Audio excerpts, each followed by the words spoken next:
In this video, I'm going to show you guys how I build a pole barn sort of construction for a poultry facility. I've labeled it a chicken coop or a hen house in the description, but more specifically, this is going to be a breeding facility for my poultry. I need to be able to separate my different breeds, roosters and hens, for the breeding season so I can incubate eggs out of specific birds.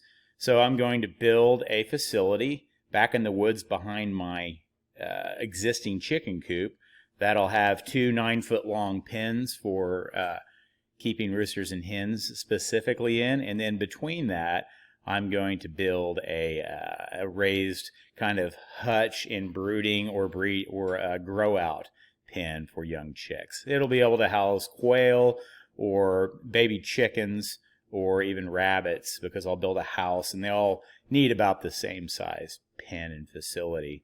And so that's what I'm going to build. Yeah, there's a little woods right there in the middle, kind of back behind my chicken coop, and that's where I'm going to build this.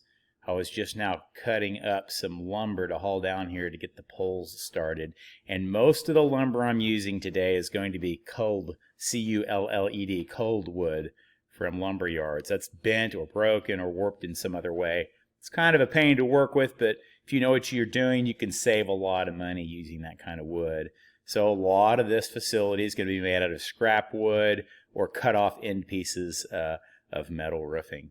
So here's my existing chicken coop, and back here in the woods, right here, is where I'm going to build this new facility. So I'll be quiet now. Enjoy.